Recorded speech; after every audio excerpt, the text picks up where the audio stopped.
Bienvenidos a Narrador Nocturno. Si os gustan estas historias, suscribíos y decidme desde dónde las escucháis en los comentarios.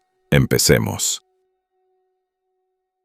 Era la quinta vez que cubría el turno nocturno en la caseta de control cuando recibí esa llamada. Llevaba 3 años trabajando como guardaparque en el Nevado de Toluca, pero nunca me habían reportado gente armada en el área. Eran las 10:15 de la noche del viernes cuando sonó el teléfono. Una voz de mujer, nerviosa. Oiga, hay unos tipos con armas cerca del cráter, como 5 o 6. Traen linternas y se ven sospechosos. ¿En qué parte exactamente?, le pregunté. Subiendo por el sendero principal. Mi esposo y yo veníamos bajando cuando los vimos. Se escondieron cuando pasamos. Tomé nota en el registro. Nombre: Serena Navas. Hora: 22:15. Motivo: reporte de personas armadas en zona del cráter. ¿Pudo ver qué tipo de armas? No muy bien. Estaba oscuro. Pero definitivamente traían algo en las manos. Rifles o escopetas, no sé. Le di las gracias y colgué. Marqué inmediatamente a mi supervisor en Toluca, pero saltó el buzón. Los fines de semana era difícil localizarlo. Revisé el protocolo en la carpeta azul. En caso de actividad sospechosa con armas, contactar inmediatamente a la policía estatal y no abandonar el puesto. Marqué a los estatales. Buenas noches. Habla el guardaparque de la caseta del Nevado de Toluca. Tengo reporte de personas armadas en el área protegida. ¿Cuántas personas y en qué ubicación exacta? Entre 5 y 6 individuos. Sendero principal hacia el cráter. Una visitante los vio hace como 20 minutos. Mandamos una patrulla. Manténgase en su puesto y no se acerque al área. Colgué y me quedé mirando por la ventana de la caseta. Desde ahí no se veía el sendero principal, solo el estacionamiento y la carretera. 3 carros estacionados. Una pickup blanca, un Tsuru gris y un Jetta rojo. Decidí revisar el registro de placas para ver si había algo extraño. Abrí el cuaderno donde anotamos todos los vehículos que entran. La página de hoy tenía anotaciones normales hasta las 8 de la noche. Pero cuando llegué a la última entrada, noté algo raro. Alguien había arrancado la mitad inferior de la hoja. Se veía claramente donde se había roto el papel. Las últimas 3 entradas estaban incompletas. Solo se leían los números de placa parcialmente. Revisé el escritorio buscando el pedazo faltante. Nada. Busqué en el bote de basura. Tampoco. Entonces vi algo en el piso, cerca de la engrapadora. 3 grapas dobladas. Estaban brillantes, recién usadas. Las recogí y las examiné. Alguien había grapado algo y luego había quitado las grapas. ¿Por qué alguien graparía una hoja del registro y luego se la llevaría? Volví a revisar el cuaderno. La última entrada completa era de las 19:45. Una familia de Toluca en un Aveo azul. Después de eso, solo pedazos de números. KXW 67, 23P, 891. El teléfono sonó otra vez. Eran las 11:10. ¿Guardaparque? Sí, dígame. Soy Serena Navas, la que llamó hace rato. ¿Ya llegó la policía? Viene en camino, señora. ¿Usted ya salió del área? Sí, pero hay algo más. Cuando llegamos en la tarde vimos a un tipo en la caseta. No era usted. Era más joven, con gorra de los Pumas. Se me heló la sangre. Yo había llegado a las 8. Mi compañero del turno de día se había ido a las 7:30. ¿A qué hora fue eso?, le pregunté. Como a las 8:15. Estaba parado afuera de la caseta, fumando. Pensamos que era el guardaparque. Colgué y revisé inmediatamente las llaves. Todas estaban en su lugar, pero la llave de repuesto que guardábamos en el cajón del escritorio no estaba. Salí de la caseta y revisé la cerradura. No había señales de forzamiento, pero en el suelo, justo frente a la puerta, había una colilla de cigarro. Marlboro rojo. Yo no fumo. Regresé adentro y marqué otra vez a los estatales. Habla otra vez el guardaparque del Nevado. Tengo más información. Creo que alguien estuvo en mi caseta antes de que yo llegara. ¿Falta algo? Una llave de repuesto y parte del registro de placas. Alguien arrancó la hoja. La patrulla ya va subiendo. Manténgase adentro hasta que lleguen. Me senté en la silla y traté de pensar. ¿Por qué alguien querría el registro de placas? ¿Y por qué solo la parte de la noche? Entonces se me ocurrió algo. Saqué mi celular y marqué el número de mi compañero del turno de día. «Manuel, soy Héctor, de la caseta. ¿Todo normal cuando te fuiste?» «Sí, todo tranquilo. ¿Por qué? ¿Viste a alguien sospechoso en la tarde? ¿Alguien preguntando por horarios o por el registro?» «No, nada raro. Bueno, había un tipo que se quedó mucho rato en el estacionamiento después de que cerré el acceso al sendero, pero no hablé con él». «¿Cómo era?» «Joven, gorra de los Pumas, chamarra negra. Estaba junto a una pick-up blanca. La pick-up blanca seguía en el estacionamiento». «¿A qué hora cerraste el acceso?» «A las 7, como siempre». Colgué y miré por la ventana. La pick-up seguía ahí, pero no se veía a nadie cerca. Las luces del estacionamiento la iluminaban parcialmente. Placas del Estado de México. Tomé los binoculares del escritorio y traté de leer el número. 891 XW67. Coincidía con uno de los fragmentos del registro arrancado. El teléfono sonó de nuevo. Eran las 11:30. «¿Guardaparque?» «Habla el oficial Évora de la Policía Estatal. Estamos llegando al área del cráter, pero no vemos a nadie. ¿Tiene más detalles de la ubicación?» «La señora dijo que era en el sendero principal, subiendo hacia el cráter. Pero oiga, hay algo más importante. Creo que hay gente que estuvo en mi caseta sin autorización y se llevó parte del registro. ¿Están ahí ahorita?» Miré hacia el estacionamiento. La pick-up blanca ya no estaba. «No sé. Había una pick-up que coincide con una placa del registro, pero ya se fue. Vamos para allá. No salga de la caseta». Colgué y me quedé viendo el lugar vacío donde había estado la pick-up. ¿Cuándo se había ido? No había oído el motor. Revisé otra vez el cuaderno. Los fragmentos de placas. XW67, 23P, 891. La pick-up era 891 XW67. ¿Qué significaban los otros dos? Salí de la caseta y caminé hacia el estacionamiento. El Tsuru gris tenía placas 423 PXM. Coincidía parcialmente con 23P. El Jetta rojo tenía placas que terminaban en 891. 3 carros, 3 fragmentos en el registro. Alguien había arrancado específicamente las entradas de estos vehículos. Regresé a la caseta y cerré la puerta con seguro. Algo no estaba bien. ¿Por qué alguien querría ocultar que estos carros habían estado aquí? A las 12 menos cuarto llegaron los estatales. 2 patrullas con 4 oficiales. Les expliqué todo. La llamada, el registro arrancado, las grapas, la llave faltante, los carros. ¿Revisó si falta algo más?, me preguntó el oficial Évora. «Solo la llave de repuesto. Todo lo demás está normal. ¿Tiene cámaras?» «No, solo el registro manual». Uno de los oficiales revisó el estacionamiento con una linterna. Los otros 2 subieron hacia el sendero del cráter. «Los carros que mencionó ya no están», me dijo Évora. «La pick-up se fue hace como media hora. No vi cuándo se fueron los otros». La señora que llamó le dio más detalles de las personas armadas, solo que eran como 5 o 6, con linternas y rifles o escopetas. Los oficiales que habían subido regresaron 20 minutos después. Ni rastro de nadie. Revisamos hasta el primer mirador. Todo vacío. ¿Huellas? ¿Algo? Muchas huellas, pero es normal. Es zona turística.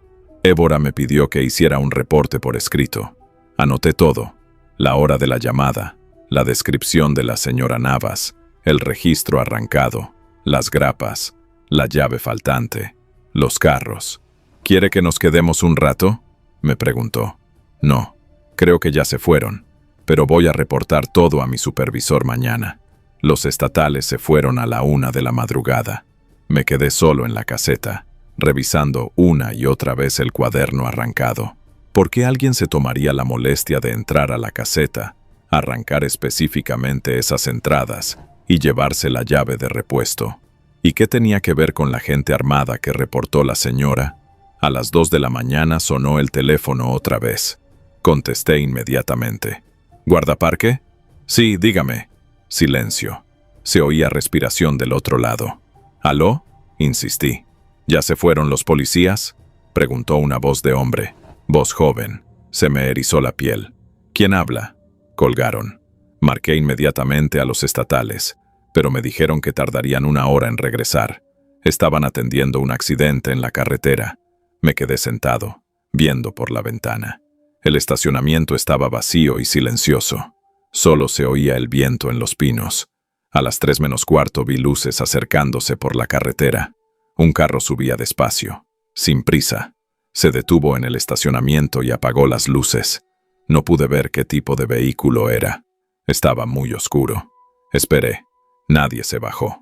5 minutos después, el carro encendió las luces otra vez y se fue. El resto de la noche fue tranquilo. A las 6 llegó mi relevo, Patricia. Le conté todo lo que había pasado. ¿Reportaste a supervisión?, me preguntó. Los voy a llamar ahorita que llegue a casa. Guardé mis cosas y salí de la caseta. En el estacionamiento, justo donde se había parado el carro de las 3 de la mañana, había otra colilla de cigarro. Marlboro rojo. La recogí y la guardé en mi bolsillo. Manejé hacia Toluca pensando en todo lo que había pasado. La llamada de la señora Navas, el registro arrancado, las grapas, los carros que coincidían con los fragmentos de placas, la llamada preguntando por los policías. Alguien había planeado todo muy bien. Entrar a la caseta, llevarse la información específica y después vigilar desde lejos para ver si llegaba la policía. ¿Pero para qué? ¿Qué estaban haciendo en el cráter que no querían que quedara registrado? Nunca lo supe. Mi supervisor me dijo que reportaría el incidente a las autoridades correspondientes, pero nunca me dieron seguimiento. Cambiaron la cerradura de la caseta y pusieron un nuevo sistema de llaves. Pero a veces, en los turnos nocturnos, todavía encuentro colillas de Marlboro rojo en el estacionamiento. Llevaba 5 años trabajando como guardaparque en la Sierra de Arteaga cuando encontré esos troncos. Era marzo del año pasado. Necesitaba un cambio de escenario después de todo lo que había pasado en casa, y el trabajo en el bosque me daba esa paz que buscaba. Esa mañana salí temprano a revisar el camino maderero que sube por la ladera norte. Habían reportado actividad ilegal de tala la semana anterior. El aire estaba fresco, tal vez unos 8 grados. Llevaba mi radio, mi libreta y la cámara para documentar cualquier evidencia. El camino estaba bloqueado a unos 3 kilómetros del inicio del sendero. 4 troncos grandes, de pino, cortados y puestos atravesados. No era normal. Los madereros legales no dejan así las cosas. Aparqué la camioneta y bajé a revisar. El aserrín estaba seco y claro, color amarillo pálido, todavía con el olor dulce de la madera fresca. Lo toqué con los dedos. No había humedad. El corte era de hace minutos, no de días. La sierra había estado ahí esa misma mañana. Me quedé parado, escuchando. El bosque estaba demasiado silencioso. Ni pájaros ni viento entre las ramas. Solo el sonido de mis botas sobre las hojas secas cuando me moví. Saqué la cámara y tomé fotos de los troncos. Los cortes eran limpios, profesionales. Motosierra de buena calidad. Medí los troncos con la cinta métrica que llevaba en el cinturón. El más grande tenía 80 centímetros de diámetro. Los otros, entre 60 y 70. Mientras documentaba, noté las huellas en la tierra suave junto al camino. Botas de trabajo, talla grande, tal vez del 28 o 29. Las huellas iban hacia el bosque, siguiendo una vereda que no conocía. Decidí seguirlas. Era mi trabajo. Caminé unos 200 metros entre los árboles. La vereda estaba bien marcada, como si la usaran seguido. Encontré más aserrín esparcido, gotas de aceite de motosierra en las piedras. Alguien había estado trabajando ahí durante semanas. Las huellas me llevaron a un claro pequeño. Había una pila de troncos cortados, tal vez 30 o 40, todos del mismo tamaño, todos con cortes perfectos. Al lado, una lona azul cubría algo rectangular. Levanté una esquina y vi una motosierra Stihl, modelo profesional. Todavía estaba tibia. El motor se había apagado hace poco, muy poco. Miré alrededor del claro. Todo estaba organizado, limpio. No era el trabajo de alguien que robaba madera al azar. Esto era sistemático, industrial. Saqué el radio para reportar lo que había encontrado. Presioné el botón y solo escuché estática. Intenté cambiar de canal. Nada. El radio funcionaba perfectamente esa mañana. Fue entonces cuando escuché el crujido de ramas detrás de mí. Me di vuelta despacio. No vi nada entre los árboles, pero el sonido había sido claro. Pasos sobre hojas secas. Alguien caminando, tratando de no hacer ruido. «¿Hola?», grité. «Soy guardaparque. ¿Hay alguien ahí?». Silencio. Esperé 1 minuto completo. 2 minutos.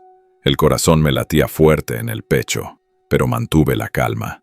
Había estado en situaciones así antes. Gente haciendo cosas ilegales en el bosque, escondiéndose cuando llegaba la autoridad. Tomé más fotos de la pila de troncos y de la motosierra. Evidencia sólida. Cuando terminé, escuché otro sonido, esta vez más cerca. Pasos deliberados, rodeando el claro. No podía ver a nadie, pero sabía que estaba ahí. La sensación de ser observada era imposible de ignorar. Guardé la cámara y empecé a caminar de vuelta hacia el sendero principal. Mantuve un paso normal, sin correr. Correr en el bosque es peligroso, y además muestra miedo. Los pasos me siguieron, siempre a la misma distancia, siempre ocultos entre los árboles. Cuando paraba, los pasos paraban. Cuando caminaba, me seguían. Llegué al camino donde estaba mi camioneta. Los troncos seguían bloqueando el paso. Tendría que moverlos o dar la vuelta por otro lado. Decidí dar la vuelta. Subí a la camioneta y encendí el motor. En el espejo retrovisor vi una figura entre los árboles. Solo por 1 segundo. Alguien alto, con ropa oscura, parado en el borde del bosque. Cuando volví a mirar, ya no estaba. Manejé hacia la estación de guardaparques por el camino largo. Tardé 1 hora extra, pero no quería volver por donde había venido. Durante todo el trayecto revisé el espejo. Nadie me siguió por el camino, pero la sensación de estar siendo observada no se fue hasta que llegué a la estación. El supervisor, Miguel, estaba en su oficina cuando llegué. Le conté lo que había encontrado. Le mostré las fotos en la cámara. Le expliqué lo del radio que no funcionaba y los pasos en el bosque. ¿Viste a alguien claramente?, me preguntó. No, solo una figura por 1 segundo. ¿Estás segura de que te siguieron? Los pasos eran reales. Alguien estaba ahí. Miguel asintió. Vamos a mandar un equipo mañana, con más gente. Esa tarde intenté usar el radio otra vez. Funcionaba perfectamente. Todas las frecuencias, todas las estaciones. Como si nunca hubiera tenido problemas. Al día siguiente, Miguel y otros 2 guardaparques fueron al camino maderero. Encontraron los troncos que bloqueaban el paso, exactamente donde los había visto. Pero cuando siguieron las huellas hacia el claro, no encontraron nada. No había pila de troncos. No había motosierra bajo la lona. No había lona. El claro estaba vacío, cubierto de hojas secas como si nadie hubiera estado ahí en meses. Las únicas huellas que encontraron eran las mías. Miguel me dijo que tal vez me había confundido de lugar, que hay muchos claros en esa zona y todos se parecen, que el estrés del trabajo a veces nos juega trucos. Pero yo sé lo que vi. El aserrín fresco, la motosierra tibia, la pila de troncos cortados con precisión. Todo estaba ahí. Volví al lugar 1 semana después, sola. Encontré el claro otra vez, siguiendo el mismo sendero. Estaba vacío, como habían dicho, pero en el centro, donde había visto la pila de troncos, la tierra estaba más compactada, como si algo pesado hubiera estado ahí durante mucho tiempo. Y en el borde del claro, clavada en la corteza de un pino, encontré una marca, un corte limpio, horizontal, del ancho de una motosierra. El corte estaba fresco. El aserrín todavía caía cuando toqué la corteza. Salí del bosque sin mirar atrás. El sonido de mis pasos sobre las hojas secas era el único ruido en toda la sierra. Pensé que sería una inspección de rutina. Después de 3 meses trabajando en oficinas llenando reportes sobre tala ilegal, necesitaba despejar mi cabeza. Mi supervisor me asignó revisar las zonas remotas cerca de Atoyac, donde habían reportado actividad sospechosa. Era perfecto. Aire fresco, silencio del bosque. Nada más que yo y los senderos. Llegué al punto de control a las 8 de la mañana. La curva cerrada donde terminaba el camino pavimentado daba directo al barranco. Desde ahí, todo era sendero de tierra y piedras sueltas. Estacioné la camioneta del parque y revisé mi equipo. Radio, GPS, libreta, cámara. lo básico para documentar cualquier irregularidad. Don Esteban, el encargado del puesto de gasolina más cercano, me había visto pasar. Se acercó mientras yo organizaba mi mochila. ¿Va para arriba, jefe? Sí. Revisión de rutina. Se rascó la barba gris. Mejor no ande por ahí de noche. Esa zona tiene mala fama. ¿Qué tipo de mala fama? Gente que se mete donde no debe. Hacen cosas raras. Queman basura. Entierran porquerías. Escupió al suelo. Los lugareños no suben después de las 6. Le agradecí la información y empecé a caminar. Don Esteban parecía el tipo de persona que ve problemas donde no los hay. Cada pueblo tiene sus historias. Mi trabajo era verificar hechos, no rumores. El sendero subía empinado por casi 2 kilómetros. Pinos y encinos bloqueaban el sol. El aire olía a tierra húmeda y hojas secas. Normal para esta época del año. Encontré algunas señales de campamentos viejos. Ceniza fría, latas oxidadas. Nada fuera de lo común. Cerca del mediodía llegué a una zona más abierta. Ahí fue donde las cosas se pusieron extrañas. Había un claro de unos 20 metros de diámetro. En el centro, un hoyo cavado a mano, tal vez 1,5 metros de ancho, 60 centímetros de profundidad, lleno de ceniza gris que todavía se sentía tibia al tacto. Alrededor del hoyo, enterrados a medias, encontré envases de plástico sin etiquetas. Botellas de diferentes tamaños, todas vacías pero con residuos químicos en el fondo. Tomé fotos desde varios ángulos. Documenté la ubicación con el GPS. Esto definitivamente no era un campamento normal. Los envases sugerían algún tipo de procesamiento químico. Drogas, tal vez. O desechos industriales. Lo raro era el olor. No era solo ceniza y químicos. Había algo más. Algo dulce y penetrante que me recordaba al solvente que usábamos para limpiar herramientas, pero más fuerte, más concentrado. Decidí quedarme hasta el anochecer para ver si alguien regresaba. Si esto era un sitio activo, los responsables podrían volver.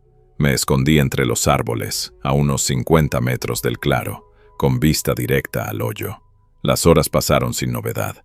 Documenté todo lo que pude, la posición exacta de cada envase, el patrón de la ceniza, las huellas de botas alrededor del perímetro. Trabajo meticuloso, pero necesario para el reporte. Cuando empezó a oscurecer, consideré bajar. Había reunido suficiente evidencia para justificar una investigación más profunda. Pero entonces escuché voces. Venían desde el sendero principal. 2 hombres, tal vez 3, hablando en voz baja. No pude distinguir las palabras, pero el tono sonaba urgente. Decidí esperar, ver qué hacían. Las voces se acercaron al claro. Desde mi escondite pude ver siluetas moviéndose con linternas. Cargaban algo pesado, bolsas grandes, del tipo que usan para basura industrial. Las arrastraron hasta el hoyo y empezaron a vaciar el contenido. El olor a solvente se intensificó. Ahora era casi insoportable. Tuve que taparme la nariz con la camisa para no toser. Lo que fuera que estaban quemando no era basura común. Uno de los hombres encendió un mechero. Las llamas saltaron inmediatamente. Azules al principio, luego amarillas y naranjas. El humo era denso y negro. Se extendía entre los árboles como una nube tóxica. Saqué la cámara y traté de tomar fotos. El flash estaba apagado, pero el sonido del obturador me pareció demasiado fuerte en el silencio del bosque. Los hombres siguieron trabajando sin notar nada. Después de 20 minutos, las llamas se apagaron. Los hombres enterraron más envases alrededor del hoyo. Trabajaban con eficiencia, como si hubieran hecho esto muchas veces antes. Cuando terminaron, uno de ellos habló más fuerte. «Mañana traemos el resto». ¿A la misma hora? Sí, pero cuidado con los guardaparques. Dicen que andan revisando por aquí. Mi sangre se enfrió. Sabían de mi presencia, o al menos sospechaban que alguien del parque andaba investigando la zona. Los hombres recogieron sus herramientas y se fueron por el sendero. Esperé otros 30 minutos antes de moverme. Necesitaba estar seguro de que no regresarían. Cuando finalmente salí de mi escondite, el claro estaba en silencio total. Ni siquiera se escuchaban insectos. El aire seguía cargado con el olor químico, pero ahora había algo más. algo que me hizo pensar en carne quemada. Me acerqué al hoyo con la linterna. La ceniza estaba revuelta, pero pude ver fragmentos de lo que habían quemado, pedazos de tela, algo que parecía cuero, y formas que prefería no identificar. Tomé más fotos y muestras de ceniza en bolsas de evidencia. Todo lo que necesitaba para un reporte completo. Pero ahora tenía prisa por salir de ahí. La conversación de los hombres me había puesto nervioso. Si sabían que andaba investigando, podían estar esperándome en el sendero. Empaqué mi equipo y empecé a bajar. La linterna alumbraba apenas 3 metros adelante. El resto del bosque era pura oscuridad. Cada ruido me hacía detenerme. Cada sombra parecía moverse. A medio camino hacia la camioneta, escuché pasos detrás de mí. Alguien más bajaba por el sendero. Caminaba despacio, tratando de no hacer ruido, pero las piedras sueltas lo delataban. Me salí del sendero y me escondí detrás de un árbol grande. Apagué la linterna y esperé. Los pasos se acercaron. Pude ver una luz débil moviéndose entre los árboles. Una sola persona, caminando con cuidado. Cuando pasó cerca de mi escondite, reconocí la silueta. Era uno de los hombres del claro. Llevaba algo en las manos.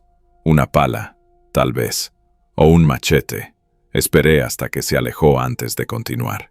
Pero ahora sabía que me estaban siguiendo. Tal vez habían visto mi linterna, o escuchado mis pasos. No importaba cómo, pero sabían que alguien los había estado observando. El resto del descenso lo hice casi corriendo. Tropecé varias veces con raíces y piedras, pero no me detuve. Solo quería llegar a la camioneta y salir de ahí. Cuando finalmente vi las luces del puesto de gasolina, sentí alivio. Don Esteban seguía ahí, cerrando por la noche. ¿Cómo le fue, jefe? Bien, encontré lo que buscaba. Me subí a la camioneta y arranqué inmediatamente. En el espejo retrovisor pude ver una figura saliendo del bosque. El hombre de la pala me observaba desde la orilla del sendero. Manejé directo a la ciudad. No paré hasta llegar a la estación de policía. Entregué las fotos y las muestras esa misma noche. Les conté todo lo que había visto y escuchado. 2 días después, un operativo conjunto entre policía y protección ambiental subió a investigar el sitio. Encontraron el hoyo vacío. Alguien había removido toda la ceniza y rellenado el agujero con tierra limpia. Los envases habían desaparecido. No quedaba evidencia de lo que yo había documentado. Mi reporte oficial menciona actividad sospechosa y posible procesamiento de químicos ilegales. Las fotos muestran el sitio antes de que lo limpiaran, pero sin evidencia física, el caso se archivó como inconcluso. Nunca supe qué estaban quemando realmente en ese hoyo. Las muestras de ceniza se perdieron en el laboratorio. Los análisis químicos nunca llegaron. El expediente completo desapareció del archivo 3 semanas después. Don Esteban cerró su puesto de gasolina el mes siguiente. Dicen que se mudó a la costa. Nunca volví a verlo. La zona sigue siendo parte de mi ruta de patrullaje, pero solo durante el día. Y nunca solo. Siempre llevo compañía cuando tengo que subir por esa curva. El olor a solvente todavía me persigue en las noches. Recuerdo que las marcas estaban mal desde el primer momento. Llegué al claro de pinos y encinos esa mañana de octubre y vi la pintura naranja brillante en los troncos. Demasiado fresca, demasiado nueva para los permisos que tenía en mi carpeta. Trabajo como guardaparque en Sierra Gorda desde hace 4 años. Necesitaba el dinero después de que cerraran la fábrica textil donde trabajaba antes. Mi hermana me consiguió la entrevista. El sueldo no es mucho, pero alcanza para la renta y la comida. Conozco cada sendero de esta reserva. Conozco los sonidos del bosque y los ritmos de los trabajadores forestales. Esa mañana tenía que verificar una solicitud de tala selectiva. La empresa Maderas del Bajío había pedido permiso para marcar 30 árboles en el sector norte. El permiso era válido desde el martes siguiente, pero era lunes y los árboles ya tenían pintura. Saqué mi radio y llamé a la oficina central. Base, aquí Patricia. Estoy en el claro de los pinos grandes. Los árboles ya están marcados. ¿Confirmado el número de permiso? Negativo. El permiso 43472B empieza mañana. Alguien se adelantó. Entendido. Documenta y regresa. Guardé el radio y saqué mi cámara. Fotografié cada árbol marcado. Conté 32 marcas en total, 2 más de las autorizadas. Las marcas estaban a 1,20 m del suelo, perfectamente niveladas. Trabajo profesional. Caminé por el perímetro del claro tomando fotos. El bosque estaba silencioso. Ni siquiera escuchaba pájaros. Eso me pareció raro. Los clarines y los chipes siempre cantan en la mañana. Encontré huellas de botas cerca del árbol más grande. Suelas con dibujo de diamante. Talla grande. Tal vez 9 o 10. Fotografié las huellas también. Entonces vi algo que me hizo detenerme. Una lata de pintura naranja vacía entre los arbustos. Marca Comex. La misma que usan las empresas madereras. Pero estaba escondida. Metida bajo un helecho donde nadie la vería desde el sendero. Levanté la lata con cuidado. Todavía olía a solvente. La pintura en el borde estaba húmeda. Muy reciente.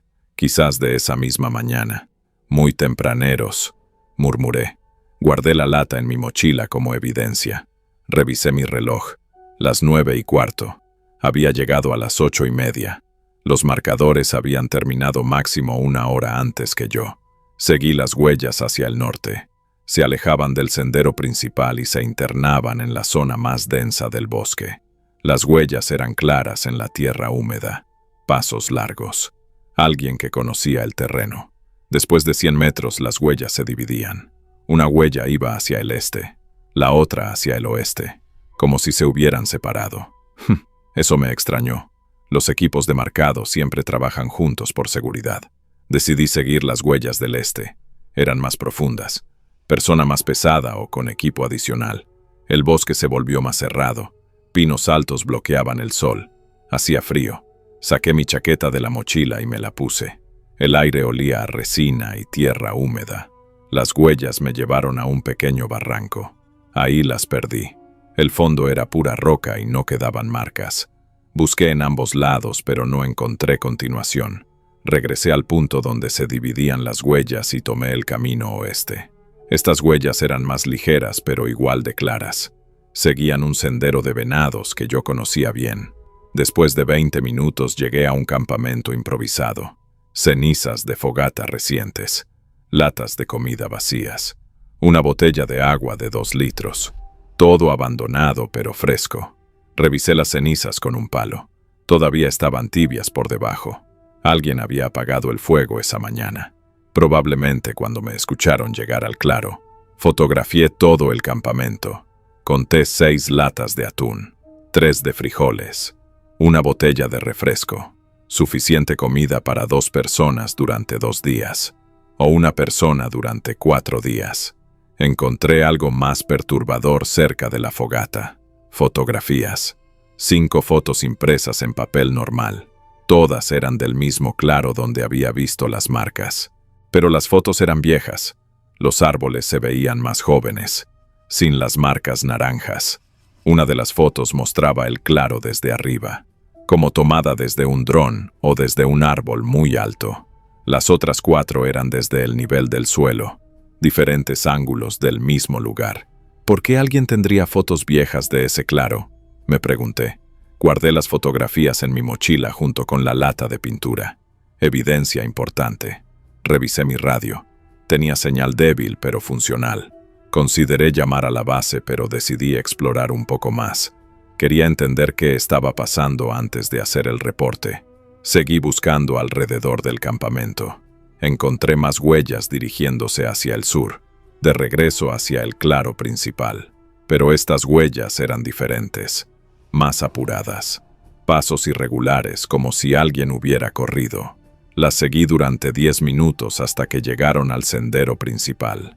Ahí se perdían entre las huellas normales de excursionistas y trabajadores. Eran las 10:30. Llevaba 2 horas en el bosque.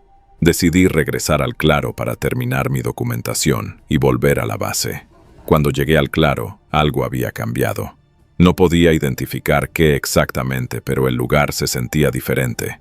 Más silencioso, más vacío. Revisé los árboles marcados otra vez. Las marcas seguían ahí. Misma pintura naranja, mismo nivel. Pero ahora había algo más. En el árbol más grande alguien había grabado algo en la corteza. Letras pequeñas, recientes. La savia todavía goteaba. PR 1510. Amalia Capablanca. Mi nombre y la fecha de hoy. 15 de octubre. Se me heló la sangre. Alguien sabía que iba a venir. Sabía mi nombre. Había grabado la fecha exacta. Saqué mi radio inmediatamente. Base. Aquí Patricia. Necesito respaldo en el Claro Norte. Situación anómala. Silencio. Revisé la radio. La luz verde estaba encendida, pero no había respuesta. Base. ¿Me copian? Solicito respaldo inmediato. Nada. Solo estática. Guardé la radio y saqué mi teléfono. Sin señal. Completamente muerto. Raro porque esa zona siempre tiene cobertura básica. Fotografié la grabación en el árbol. El flash de la cámara se veía muy brillante en la penumbra del bosque. Demasiado brillante. Entonces escuché pasos. Venían del norte. Pasos lentos y pesados. Botas sobre hojas secas. Alguien caminaba hacia el claro sin prisa. Me escondí detrás del árbol más grande, el que tenía mi nombre grabado. Saqué mi navaja del cinturón. No era gran cosa, pero era algo. Los pasos se acercaron al borde del claro y se detuvieron. Silencio total. Ni siquiera respiración, como si alguien estuviera esperando. Esperé 5 minutos sin moverme. Los pasos no continuaron, pero tampoco se alejaron. Alguien estaba ahí, observando.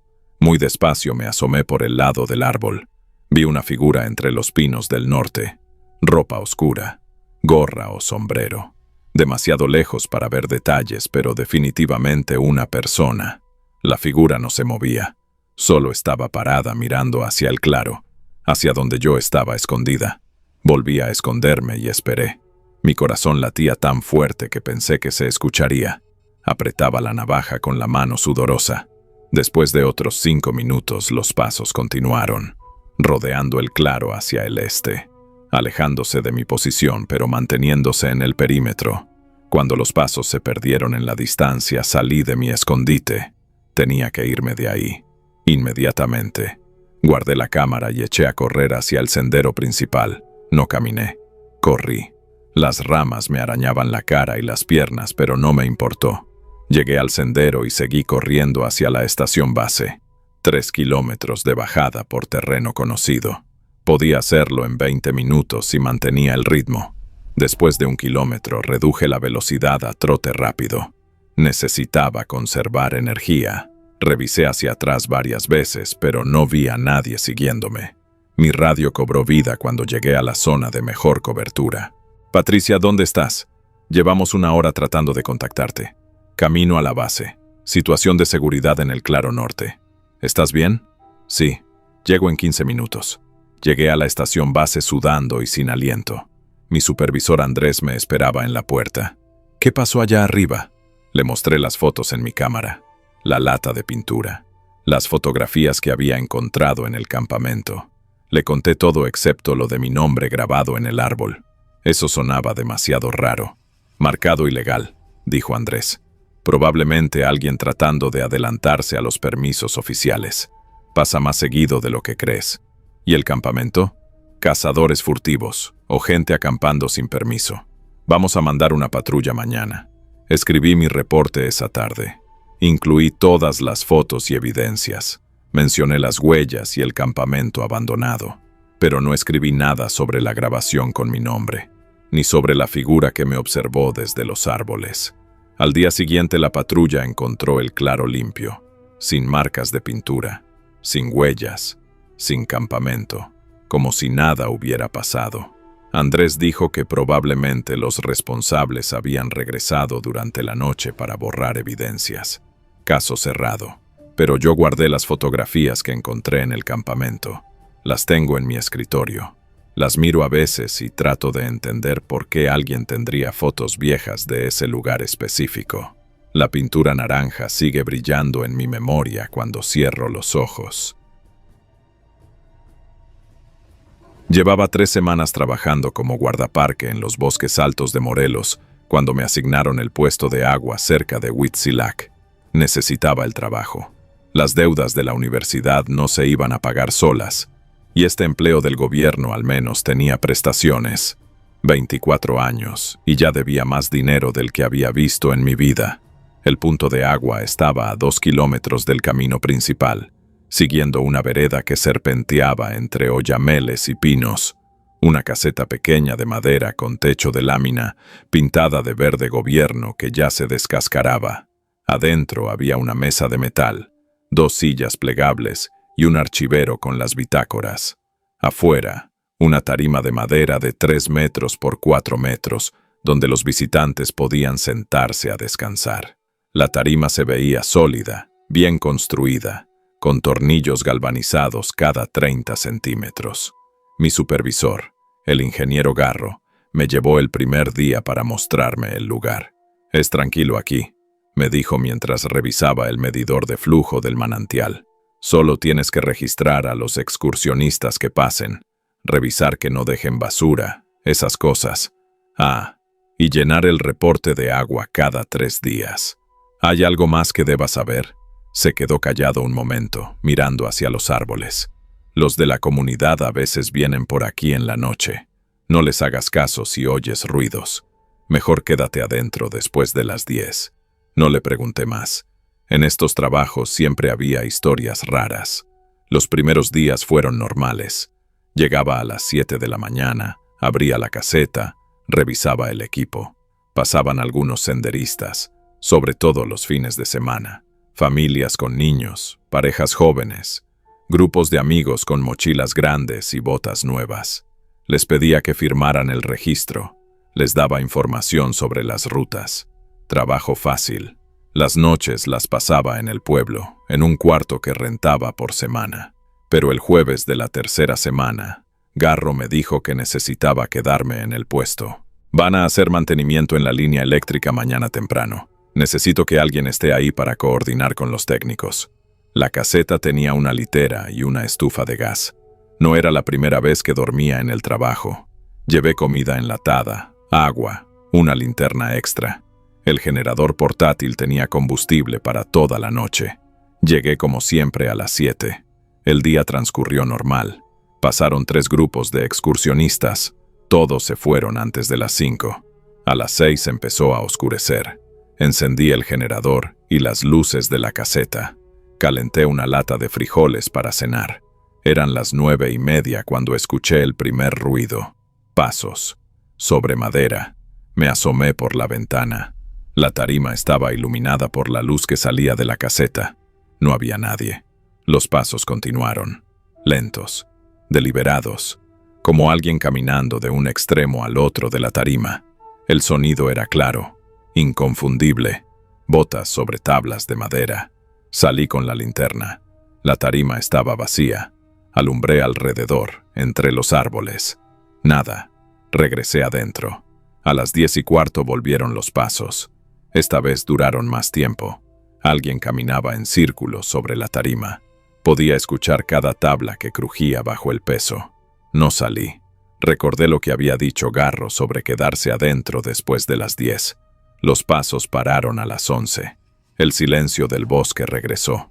Solo el viento entre las ramas y el zumbido del generador. Me quedé despierto hasta las 2 de la mañana, pero no escuché nada más. Finalmente me dormí en la litera, con la linterna al lado de la almohada. Desperté a las 6 con el sol filtrándose por las ventanas. Salí a revisar la tarima. 3 tornillos estaban sobre las tablas. Tornillos galvanizados, iguales a los que sujetaban la estructura. Pero estos estaban sueltos, fuera de sus agujeros. Los levanté.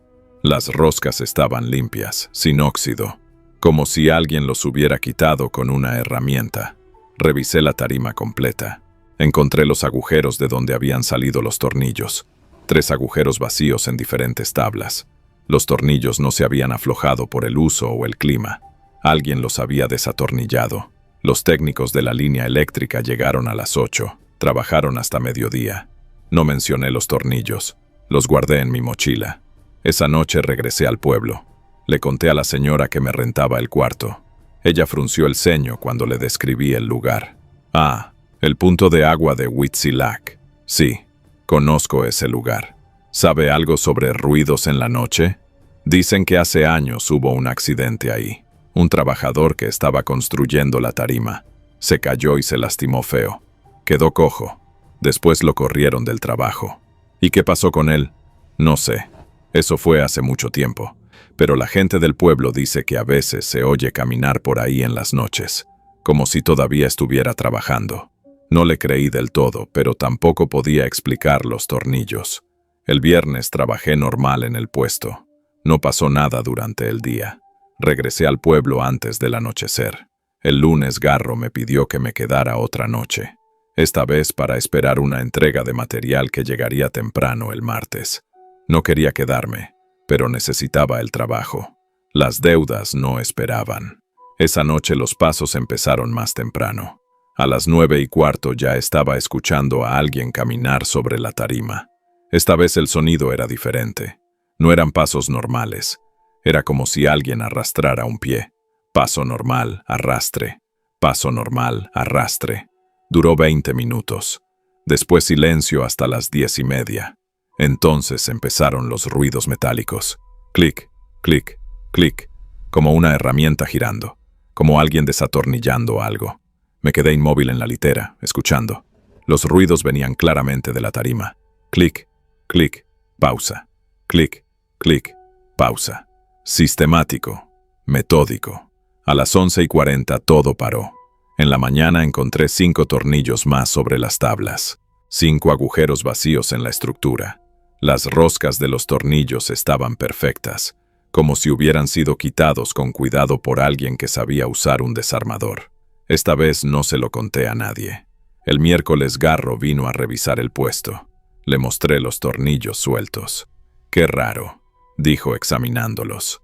«Parece vandalismo. Voy a pedir que pongan una cámara. ¿Ha pasado esto antes? No que yo sepa, pero este lugar ha tenido varios guardaparques. No todos duran mucho. ¿Por qué? Diferentes razones. Algunos dicen que se sienten incómodos trabajando aquí solos. No instalaron la cámara esa semana. El jueves me tocó quedarme de nuevo. Los pasos empezaron a las 9 en punto. Esta vez no me quedé adentro. Salí con la linterna y una vara de metal que encontré en la caseta. «Oiga», grité hacia la tarima. «Identifíquese». Los pasos pararon inmediatamente.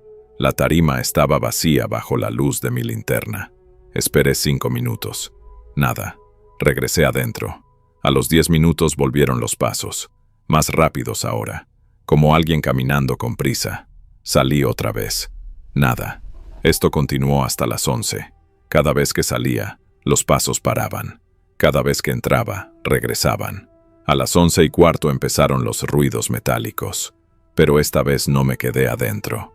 Salí sigilosamente, sin linterna, pegándome a la pared de la caseta. La tarima estaba iluminada por la luz que salía de las ventanas. Podía ver las tablas, los espacios entre ellas, cada tornillo. No había nadie ahí, pero los ruidos continuaban. Clic, clic, clic, como si alguien invisible estuviera desatornillando la estructura. Me quedé inmóvil, observando. Los ruidos se movían de un lado a otro de la tarima. Podía seguir el sonido con los ojos, pero no veía nada que lo causara. Entonces una tabla crujió, justo en el centro de la tarima, como si alguien hubiera puesto peso sobre ella. Encendí la linterna y alumbré directo hacia el sonido. La tarima estaba vacía, pero mientras alumbraba, escuché pasos corriendo. No sobre la tarima, sobre tierra y hojas secas. Alguien corriendo hacia los árboles. Seguí el sonido con la linterna. Las ramas se movían como si alguien hubiera pasado corriendo entre ellas, pero no vi a nadie. Regresé adentro y cerré la puerta con seguro. No salí el resto de la noche. En la mañana encontré 8 tornillos sobre la tarima, 8 agujeros vacíos. La estructura empezaba a verse inestable. Esa tarde le dije a Garro que necesitaba hablar con él. «Los tornillos no se están aflojando solos», le dije. «Alguien los está quitando en la noche». «¿Has visto a alguien?» «No exactamente». «¿Qué significa eso?» Le conté sobre los pasos, los ruidos metálicos, la sensación de que había alguien ahí que no podía ver. Garro se quedó callado un momento. «Mira, he trabajado en estos bosques 20 años. A veces pasan cosas que no se pueden explicar fácilmente, pero siempre hay una explicación lógica. ¿Cuál sería en este caso? Podría ser alguien del pueblo jugando bromas, o tal vez algún animal que ha aprendido a usar herramientas. He visto mapaches hacer cosas increíbles. No me convenció, pero no insistí. El viernes me tocaba quedarme otra noche. Esta vez decidí estar preparado. Llevé una cámara de video que me prestó un amigo, una lámpara de mano más potente y un martillo. Instalé la cámara apuntando hacia la tarima.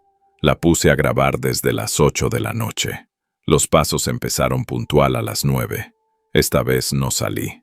Me quedé viendo por la ventana, tratando de ver algo en la grabación de la cámara. En la pantalla pequeña de la cámara solo se veía la tarima vacía, pero los pasos continuaban, claros y constantes. A las 10 empezaron los ruidos metálicos. Clic, clic, clic. Sistemáticos, como siempre. Revisé la grabación. La tarima seguía vacía en la pantalla, pero podía escuchar los ruidos directamente, no a través de la cámara. A las 11:30 decidí salir. Llevé el martillo y la lámpara potente. Los ruidos metálicos continuaban. Alumbré toda la tarima con la lámpara. Nada, pero los sonidos seguían ahí. Entonces se me ocurrió algo. Alumbré debajo de la tarima. Ahí estaba. Una figura agachada debajo de la estructura, trabajando en los tornillos desde abajo. Solo pude ver una espalda encorvada, ropa oscura, una gorra de trabajo. ¡Alto!, grité. ¡Salga de ahí! La figura se quedó inmóvil por un segundo. Después se movió rápidamente hacia un lado, fuera del alcance de mi luz. Me agaché para seguirla con la lámpara. Podía escuchar movimiento debajo de la tarima, pero cada vez que alumbraba hacia un lado, la figura ya se había movido hacia otro. ¡Salga de ahí!, grité otra vez. Este es propiedad federal. Los ruidos pararon. Silencio completo. Alumbré todo el espacio debajo de la tarima. Estaba vacío, pero entonces escuché pasos corriendo. No debajo de la tarima, encima de ella. Alumbré hacia arriba. Nada. Los pasos corrían de un extremo al otro de la tarima. Rápidos, desesperados. Podía escuchar cada tabla que crujía, pero no había nadie ahí. Retrocedí hacia la caseta, manteniendo la lámpara apuntada hacia la tarima. Los pasos pararon justo cuando llegué a la puerta. Entré y cerré con seguro. Apagué todas las luces de la caseta y me quedé junto a la ventana, observando.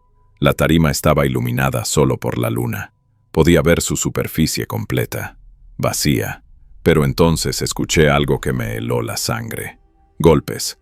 Alguien golpeando la tarima desde abajo, como si estuviera tratando de romper las tablas. Bam, bam, bam. Constantes, furiosos. Las tablas se movían con cada golpe. Podía verlas vibrar bajo la luz de la luna. Los golpes continuaron durante 10 minutos. Después pararon. Silencio absoluto. Esperé hasta las 3 de la mañana, pero no escuché nada más. En la mañana salí a revisar la tarima. 12 tornillos estaban esparcidos sobre las tablas. 12 agujeros vacíos. Algunas tablas estaban sueltas, moviéndose cuando las pisaba. Pero había algo más. Marcas en la madera, como si alguien hubiera golpeado las tablas desde abajo con un martillo o una roca. Abolladuras pequeñas, distribuidas por toda la superficie. Recogí la cámara. Revisé la grabación. 6 horas de tarima vacía. No había grabado nada. Ni las figuras que había visto, ni los movimientos de las tablas.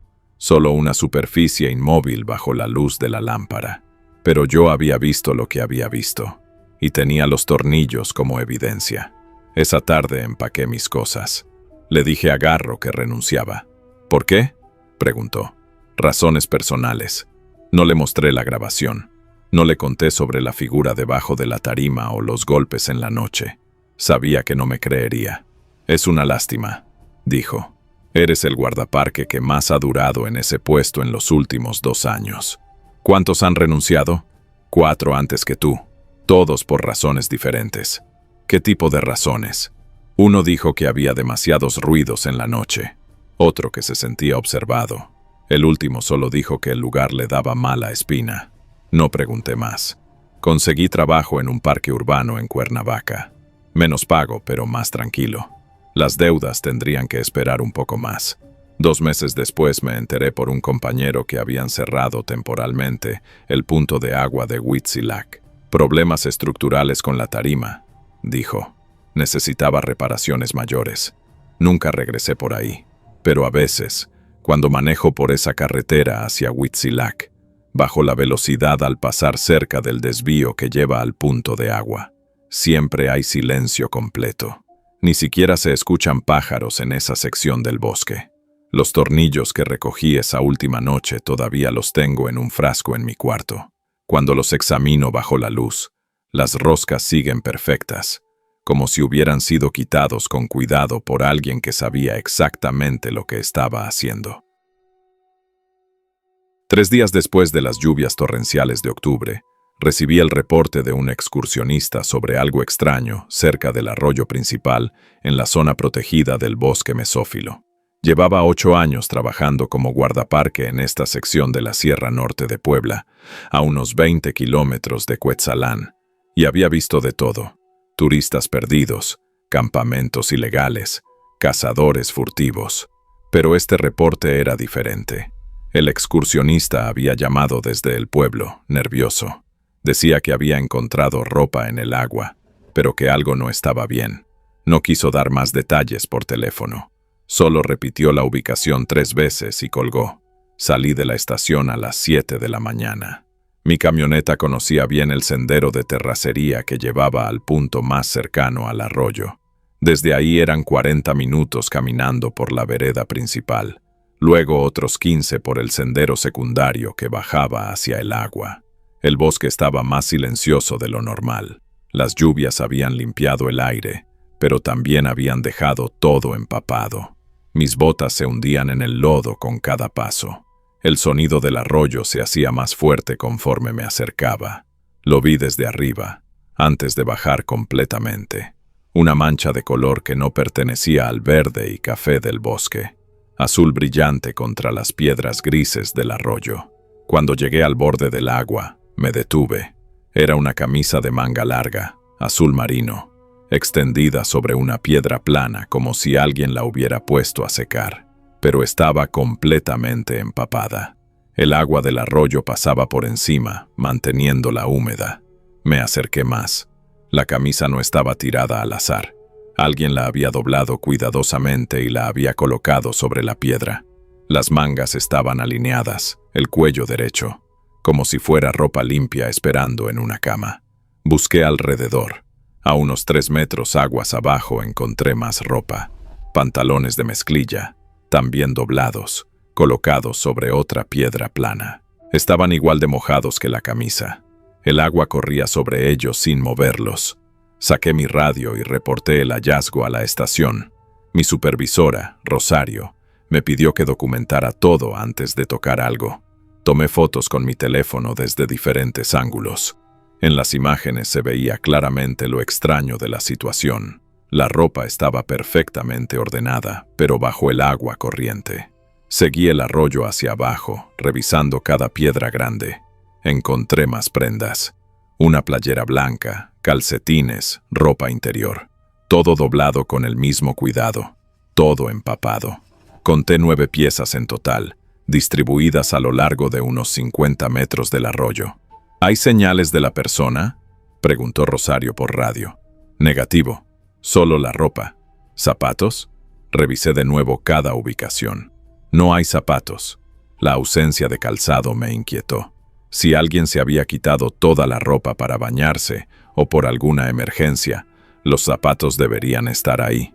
Pero no había rastro de ellos. Caminé río arriba, buscando el punto donde la persona podría haber entrado al agua. El lodo de las orillas mostraba huellas de animales, principalmente jabalíes y venados, pero nada que pareciera humano. Las lluvias recientes habían borrado cualquier rastro más antiguo. Regresé a la primera prenda, la camisa azul. La examiné sin tocarla. No tenía desgarros ni manchas de sangre. Parecía en buen estado, como si alguien se la hubiera quitado normalmente. Pero la forma en que estaba colocada no tenía sentido. Nadie dobla su ropa y la pone bajo agua corriente. Rosario, necesito que vengas a ver esto. ¿Qué encontraste? Es mejor que lo veas tú misma. Trae a Oscar también. Mientras esperaba refuerzos, decidí ampliar la búsqueda. Subí por la ladera este del arroyo, revisando entre los helechos y las bromelias. El bosque mesófilo era denso, con poca visibilidad más allá de unos metros. Perfecto para esconderse. Encontré una pequeña depresión en el terreno, como si alguien hubiera estado acostado ahí. La vegetación estaba aplastada, pero no rota. Tomé más fotos. Desde ese punto se tenía una vista clara de todo el tramo del arroyo donde estaba la ropa. El sonido de voces me alertó. Rosario y Oscar venían por el sendero, hablando en voz baja. Los guié hasta el arroyo y les mostré cada prenda. Sus reacciones fueron iguales a la mía. Confusión, luego preocupación. ¿Cuánto tiempo crees que lleva aquí?, preguntó Oscar señalando los pantalones. Difícil decir, con la lluvia constante. Podría ser desde ayer o desde hace una semana. Rosario se agachó junto a la camisa sin tocarla. ¿Revisaste si hay identificación en los bolsillos? No he tocado nada todavía. Hazlo. Necesitamos saber de quién es. Me puse guantes de látex y levanté cuidadosamente la camisa. El agua había mantenido la tela pesada y fría. Revisé los bolsillos, vacíos. Los pantalones también. Ninguna prenda tenía etiquetas de nombre o identificación. La talla de la camisa es mediana, reporté. Los pantalones son talla 32. Oscar había estado revisando la orilla opuesta del arroyo. «Aquí hay algo», gritó. Cruzamos saltando sobre las piedras. Oscar señalaba una marca en el lodo, parcialmente borrada por la lluvia. Parecía la huella de una bota, talla grande. Solo una huella, aislada. ¿Crees que es de quien dejó la ropa?, preguntó Rosario. ¿O de quien la encontró antes que nosotros?, dije. Esa posibilidad no se me había ocurrido. Alguien más podría haber estado ahí, visto la ropa y decidido no reportarlo. O peor, alguien podría haber estado observando cuando llegué. Miré hacia los árboles alrededor. El bosque parecía más silencioso ahora. Ni siquiera el canto de los pájaros. Solo el sonido constante del agua corriendo. «Vamos a recoger todo y llevarlo a la estación», decidió Rosario. «Necesitamos reportar esto a las autoridades estatales». Comenzamos a empacar la ropa en bolsas de evidencia. Cada prenda goteaba agua fría. Al levantar la última pieza, una camiseta interior, noté algo más. Debajo de la piedra donde había estado colocada, alguien había grabado algo en la superficie rocosa. Líneas irregulares, como hechas con otra piedra. «Rosario, ven acá». Se acercó y siguió mi dedo hacia las marcas. No formaban letras ni números reconocibles. Solo líneas curvas y rectas, entrecruzadas sin patrón aparente. «¿Qué crees que significa?», preguntó. «No tengo idea». Tomé fotos de las marcas desde varios ángulos.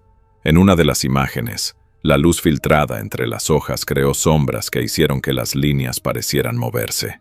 Revisé la foto de nuevo. Era solo un efecto óptico, pero me hizo sentir incómodo. Terminamos de recoger la evidencia cerca del mediodía.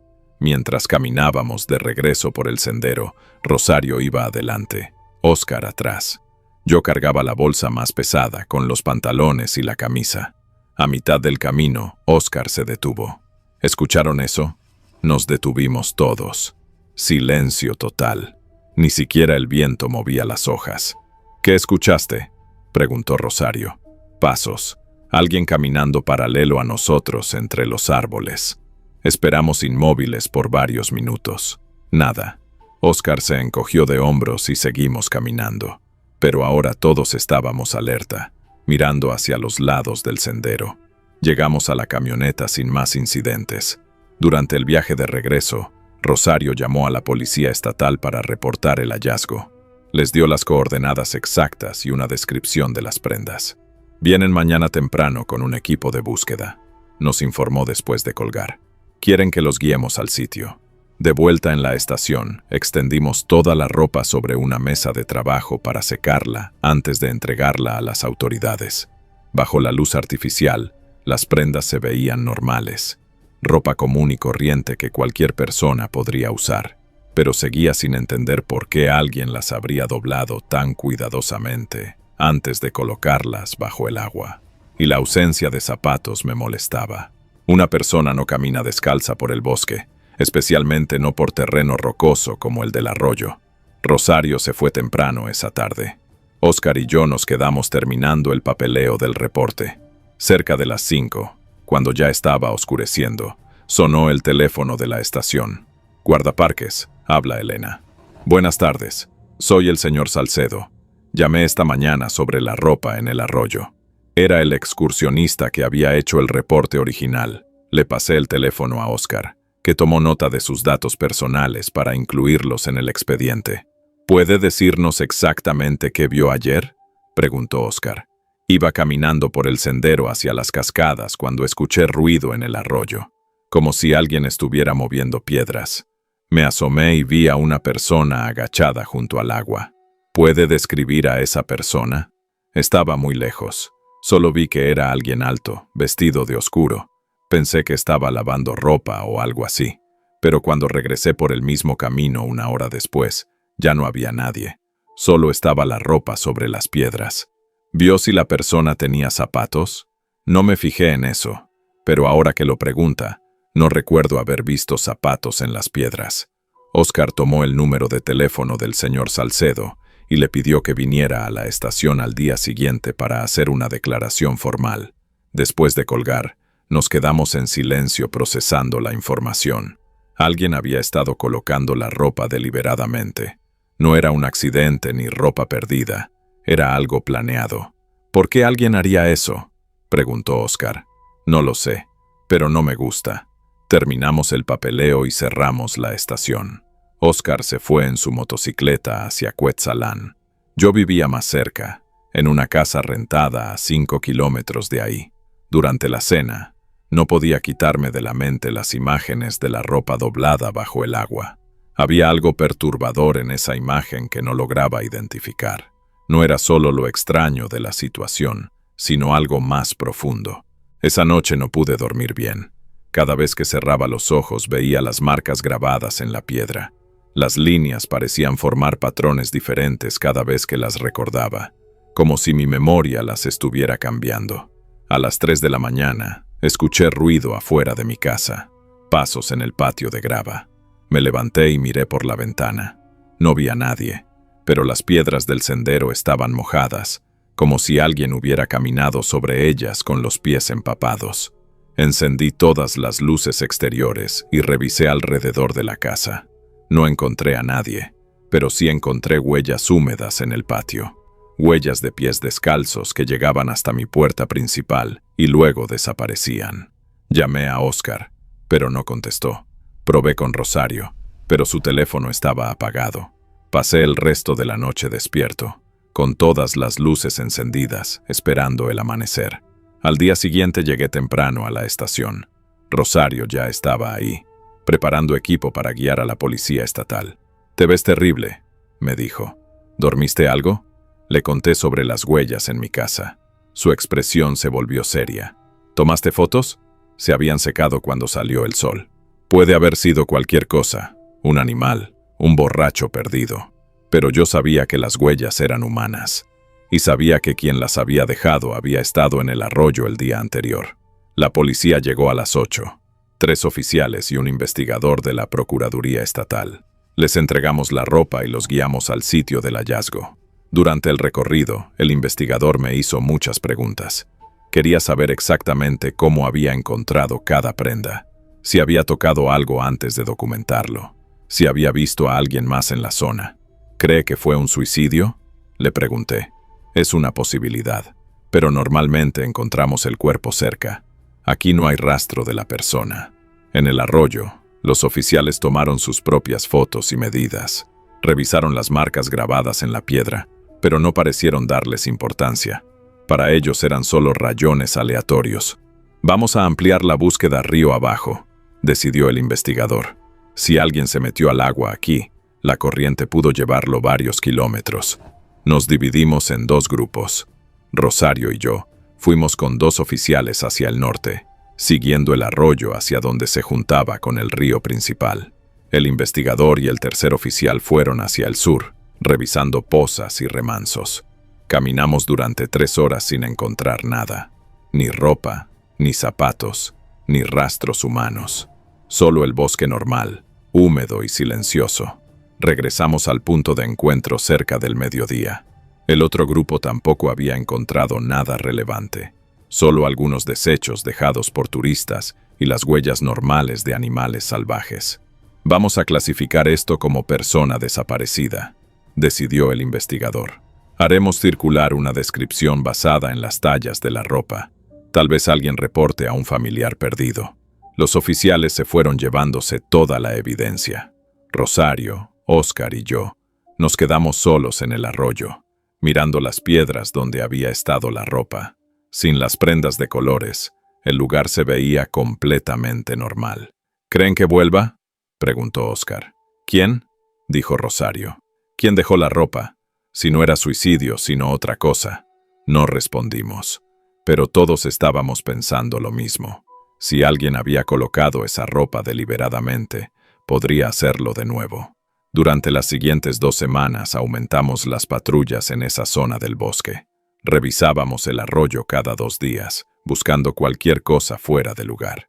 No encontramos más ropa, pero sí notamos otros detalles extraños. Piedras movidas de su posición original, ramas quebradas a cierta altura, como si alguien alto hubiera pasado por ahí. Marcas en el lodo que desaparecían antes de que pudiéramos documentarlas. El señor Salcedo vino a hacer su declaración formal. Nos dio más detalles sobre lo que había visto. La persona junto al arroyo había estado ahí por lo menos 20 minutos, moviéndose de piedra en piedra. No parecía estar lavando ropa, sino colocándola cuidadosamente. ¿Vio el rostro de la persona?, preguntó Rosario. No, tenía algo cubriendo la cabeza, una capucha o un sombrero, pero puedo decirles que se movía raro. ¿Raro cómo? Muy lento, muy deliberado, como si cada movimiento fuera importante. 3 semanas después del hallazgo original, recibimos otro reporte. Un grupo de estudiantes de biología había encontrado más ropa en un arroyo diferente, a unos 10 kilómetros al este. La misma situación, prendas dobladas, colocadas bajo agua corriente, sin rastro de la persona. Esta vez fui solo al sitio. Quería ver las cosas sin distracciones, sin tener que explicar cada detalle a otros. El arroyo era más pequeño que el primero, pero la escena era idéntica. 4 piezas de ropa, perfectamente dobladas, empapándose bajo el agua clara. Tomé fotos y recolecté la evidencia siguiendo el mismo protocolo, pero esta vez también busqué más allá del arroyo, subiendo por las laderas circundantes. A unos 100 metros del agua, encontré algo que me heló la sangre. Un pequeño campamento improvisado, escondido entre helechos gigantes. No tenía tienda ni equipo visible, solo un área donde alguien había estado durmiendo. La vegetación estaba aplastada en forma de cuerpo humano. Alrededor del área había más marcas grabadas en piedras, las mismas líneas curvas y rectas que había visto en el primer sitio, pero aquí había más, formando patrones más complejos en una docena de rocas diferentes. Documenté todo con fotos, pero no toqué nada. Llamé por radio a la estación y reporté el hallazgo. Rosario me pidió que saliera inmediatamente del área y esperara refuerzos. Mientras bajaba hacia el arroyo, escuché movimiento en el bosque arriba de mí, pasos lentos, deliberados, moviéndose paralelos a mi ruta. Me detuve y escuché. Los pasos también se detuvieron. Seguí caminando. Los pasos se reanudaron, manteniéndose siempre a la misma distancia. Quien fuera, me estaba siguiendo sin intentar acercarse ni alejarse. Llegué al arroyo y crucé rápidamente hacia el otro lado. Los pasos se detuvieron en la orilla opuesta. Esperé varios minutos, pero no escuché que nadie cruzara el agua. Rosario y Oscar llegaron media hora después con 2 policías estatales. Les mostré el campamento y las marcas en las piedras. Los oficiales tomaron fotos y medidas, pero parecían escépticos sobre la importancia de los hallazgos. Probablemente es alguien que acampa ilegalmente, dijo uno de ellos. Los símbolos pueden ser marcas de territorio o simplemente graffiti. Pero yo sabía que era más que eso. Las marcas tenían un propósito, aunque no pudiera entenderlo, y quien las había hecho seguía activo en la zona. Durante el regreso a las camionetas, le conté a Rosario sobre los pasos que me habían seguido. ¿Viste a alguien? No, pero estaba ahí, esperando. ¿Esperando qué? No lo sé. Esa noche, Rosario decidió que no debíamos patrullar solos en esa área del bosque. Las nuevas reglas requerían que fuéramos en parejas y que reportáramos nuestra ubicación cada hora por radio. Pero las reglas no detuvieron lo que pasó después. Durante las siguientes semanas encontramos ropa en 4 arroyos más. Siempre la misma situación. Prendas dobladas bajo agua corriente, campamentos ocultos cerca, marcas grabadas en piedras. La policía estatal abrió una investigación formal. Trajeron perros de búsqueda, pero los animales se comportaban extraños cerca de los sitios. Se negaban a seguir rastros que claramente existían. Ladraban a espacios vacíos. Se ponían nerviosos sin razón aparente. Un psicólogo criminal vino desde la Ciudad de México para evaluar los casos. Después de revisar toda la evidencia, concluyó que estábamos tratando con alguien que tenía un trastorno obsesivo-compulsivo severo, posiblemente combinado con ideas delirantes. La persona siente necesidad de realizar estos rituales, explicó. La ropa doblada representa orden en su mente caótica. Los sitios cerca del agua tienen significado simbólico para él, pero el psicólogo no pudo explicar por qué los perros reaccionaban mal, o por qué nunca encontrábamos huellas claras, o por qué las marcas en las piedras parecían cambiar entre visitas. 2 meses después del primer hallazgo, decidí hacer una patrulla nocturna no autorizada. Quería estar en uno de los sitios durante la madrugada, cuando quien fuera que hacía esto podría estar activo. Elegí el arroyo original, donde había comenzado todo. Llegué cerca de medianoche y me escondí en la misma depresión donde había encontrado vegetación aplastada semanas atrás. Desde ahí tenía vista clara de todo el tramo donde habíamos encontrado la ropa. La luna estaba casi llena, proporcionando suficiente luz para ver movimiento en el agua. El bosque nocturno tenía sus sonidos normales: búhos, murciélagos, el ocasional crujido de ramas. Nada fuera de lo común. Esperé 3 horas sin ver nada. Estaba considerando regresar cuando escuché pasos en el sendero principal. Alguien venía hacia el arroyo, caminando lentamente. Me agaché más en mi escondite y esperé. Los pasos se acercaron hasta el borde del agua y se detuvieron. Desde mi posición no podía ver quién era, pero podía escuchar movimientos cerca de las piedras.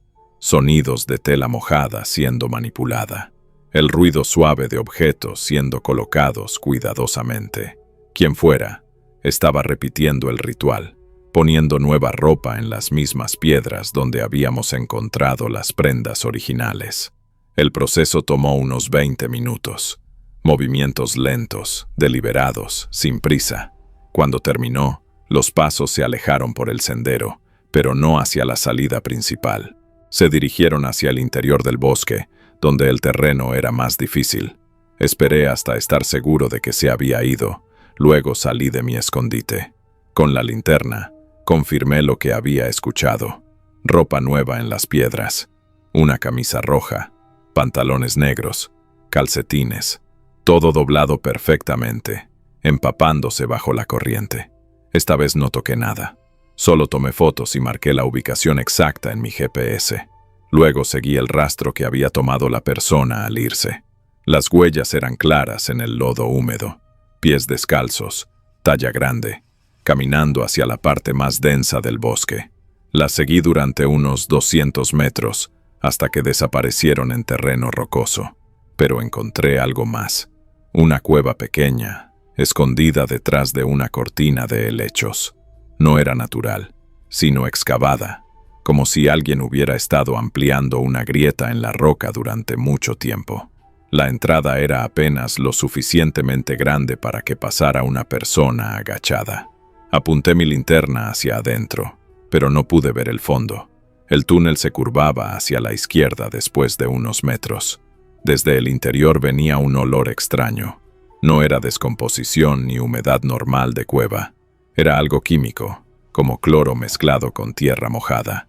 Escuché un sonido desde adentro, un raspado suave, como si alguien estuviera grabando marcas en piedra.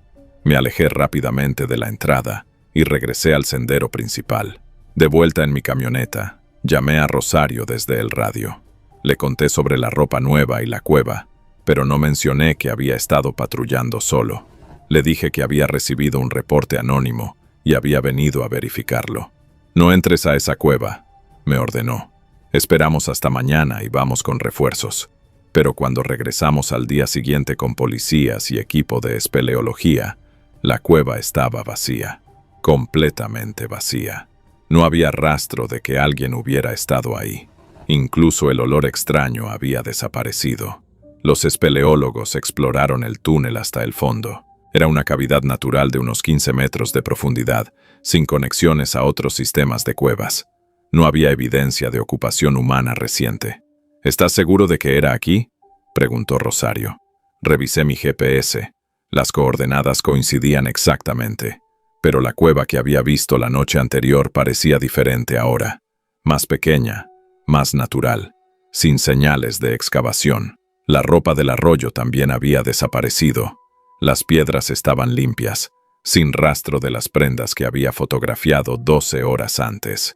«Tal vez las llevó la corriente», sugirió uno de los policías, pero yo sabía que eso era imposible. La ropa había estado colocada de manera que no pudiera moverse con el agua. Alguien la había quitado deliberadamente. Durante las siguientes semanas, los hallazgos se volvieron más esporádicos. Encontramos ropa en 2 sitios más, pero para cuando llegaban los refuerzos, ya había desaparecido. Como si quien hacía esto hubiera aprendido nuestros patrones de respuesta. La investigación oficial se enfrió. Sin evidencia física consistente, la policía no podía hacer mucho.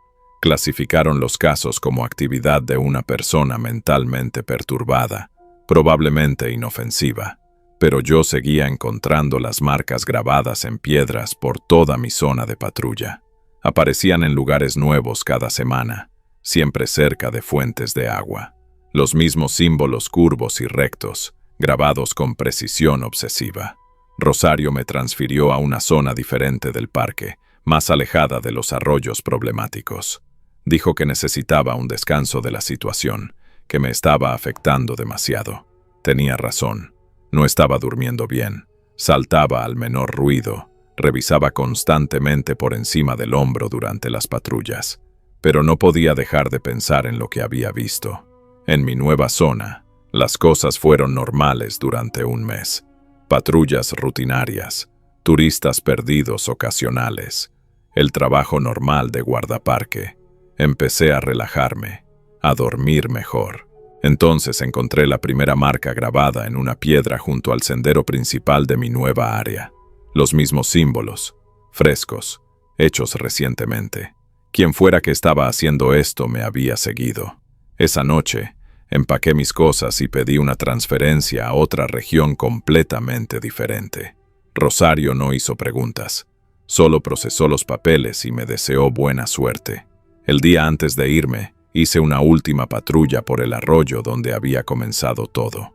Las piedras estaban limpias, el agua corría clara, el bosque se veía normal. Pero cuando me iba, escuché pasos detrás de mí en el sendero, lentos, deliberados, manteniéndose a distancia constante. No me volví a mirar, solo seguí caminando hasta llegar a mi camioneta. Los pasos se detuvieron en el borde del bosque y no siguieron hasta el estacionamiento. Manejé hacia mi nueva asignación sin mirar por el espejo retrovisor. Nunca supe qué era lo que había estado colocando esa ropa en los arroyos, o por qué lo hacía. Los símbolos grabados en las piedras siguen siendo un misterio para mí, pero a veces, en mi nueva zona de trabajo, encuentro marcas similares cerca del agua, y cuando eso pasa, solicito otra transferencia. Llevaba 3 años trabajando como guardaparque en La Malinche, cuando las luces empezaron a fallar. Tengo 25 años, y este trabajo me ayudó a encontrar algo de estabilidad después de cambiar de carrera 2 veces. El sistema de iluminación del área de acampar nunca había dado problemas antes. Cada noche a las 10 se encendían automáticamente, Cada madrugada a las 6 se apagaban. Así había funcionado desde que instalaron el sistema nuevo hace 4 años. La primera vez que noté algo raro fue un martes de noviembre. Estaba haciendo mi ronda de las 11 cuando vi que las luces del sendero principal parpadeaban. No todas, solo 3 postes seguidos cerca del área de fogatas. Los revisé pero no encontré nada obvio. Los cables se veían bien, las conexiones estaban firmes.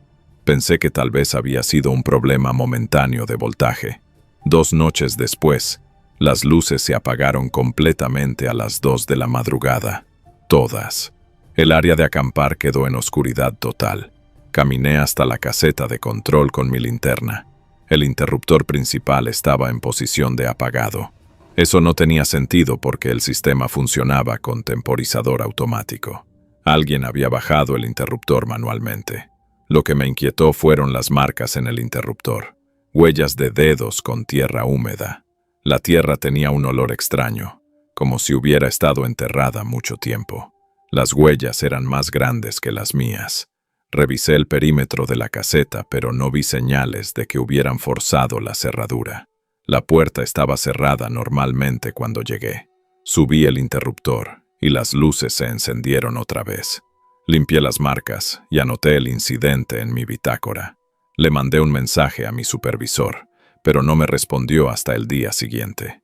Me dijo que probablemente había sido algún campista haciendo travesuras. Durante la siguiente semana todo funcionó normal. Las luces se encendían y apagaban según el horario programado. Empecé a pensar que mi supervisor tenía razón. Tal vez había sido solo una broma pesada de algún grupo de jóvenes. El viernes de esa semana decidí quedarme despierto para vigilar. Instalé mi silla plegable cerca de la caseta de control, donde podía ver tanto el interruptor como la mayor parte del área de acampar. Había 6 tiendas de campaña esa noche, 2 familias con niños, un grupo de estudiantes universitarios y una pareja mayor que venía cada mes desde hace años. A la 1:30 todo estaba silencioso. Los campistas se habían dormido hace horas. Solo se escuchaban los sonidos normales del bosque, grillos, el viento en los pinos, algún búho ocasional. Las luces alumbraban los senderos con su resplandor amarillo habitual. Exactamente a las 2 en punto, las luces se apagaron. No vi a nadie acercarse a la caseta. Estaba sentado a menos de 10 metros de distancia. Encendí mi linterna y corrí hacia el interruptor. Estaba en posición de apagado otra vez. Las mismas marcas de tierra húmeda en el metal. Pero esta vez también había huellas en el suelo alrededor de la caseta. Las pisadas eran grandes, probablemente talla 10 u 11, más profundas en el talón que en la punta, como si la persona caminara arrastrando los pies. Las seguí con mi linterna. Iban desde la caseta hacia el bosque, por un sendero que no usaban los campistas. Se perdían entre los árboles después de unos 30 metros. Subí el interruptor y las luces volvieron a encenderse. Los campistas no parecían haberse despertado. Decidí no seguir las huellas esa noche. Esperé hasta el amanecer sentado en mi silla, pero no pasó nada más. El lunes llamé a mantenimiento para que revisaran todo el sistema eléctrico. Llegaron 2 técnicos y pasaron toda la tarde examinando cables, conexiones y el panel de control. No encontraron ningún problema. El temporizador funcionaba perfectamente. No había forma de que las luces se apagaran solas a las 2 de la madrugada. ¿Alguien más tiene acceso a la caseta?, me preguntó uno de los técnicos. Solo yo y mi supervisor, y el personal de mantenimiento cuando vienen. ¿Han perdido alguna llave? No que yo sepa. Cambiaron la cerradura de todas formas. Me dieron 2 llaves nuevas y se llevaron las anteriores. Dijeron que eso debería resolver el problema si alguien tenía una copia de la llave vieja. Esa noche las luces funcionaron normalmente. También la siguiente. Empecé a relajarme un poco. Tal vez el cambio de cerradura había sido suficiente. El jueves había solo una tienda en el área de acampar. Una pareja joven de la Ciudad de México que había llegado esa tarde. Se durmieron temprano porque planeaban caminar hasta la cumbre al amanecer. Decidí hacer mi ronda normal a las 11 y luego irme a dormir a mi cabaña. Me desperté a las 2:15. No sé por qué. Algo me había despertado, pero no podía identificar qué. Miré por la ventana de mi cabaña hacia el área de acampar. Estaba completamente oscura. Las luces se habían apagado otra vez. Tomé mi linterna y las llaves nuevas. Caminé hacia la caseta de control tratando de no hacer ruido. La puerta estaba cerrada con llave, igual que la había dejado. Pero cuando la abrí y encendí mi linterna, el interruptor estaba en posición de apagado. Esta vez no había marcas de tierra en el interruptor, pero había algo peor: el olor. El mismo olor a tierra enterrada que había notado antes, pero mucho más fuerte, como si alguien hubiera estado cavando en tierra húmeda y podrida. Subí el interruptor rápidamente. Las luces se encendieron y pude ver mejor el interior de la caseta. En el suelo había pedazos de tierra seca, no tierra normal del bosque. Era tierra negra, casi como lodo seco. Había pequeños trozos esparcidos alrededor del panel de control. Salí de la caseta y cerré la puerta con llave. Caminé hacia el área de acampar, para verificar que los campistas estuvieran bien. Su tienda se veía normal. Podía escuchar respiración suave desde adentro. No los desperté. Mientras regresaba hacia mi cabaña, noté algo extraño en el sendero. Más pisadas, pero estas eran diferentes, más pequeñas que las anteriores, y había algo raro en la forma. Los dedos del pie parecían estar separados, como si la persona no llevara zapatos. Pero hacía frío esa noche. Nadie caminaría descalzo por el bosque. Las seguí unos metros con mi linterna. Iban en dirección opuesta a mi cabaña, hacia la parte más densa del bosque. Se detuvieron en un claro pequeño donde había un círculo de piedras que alguien había hecho para fogatas improvisadas. Las pisadas rodeaban el círculo varias veces y luego desaparecían. En el centro del círculo de piedras había un hoyo pequeño, recién cavado. La tierra alrededor estaba suelta y húmeda. Era la misma tierra negra que había encontrado en la caseta de control. Apunté mi linterna hacia el hoyo. Tenía tal vez 30 centímetros de diámetro y no muy profundo, pero había algo enterrado parcialmente en el fondo.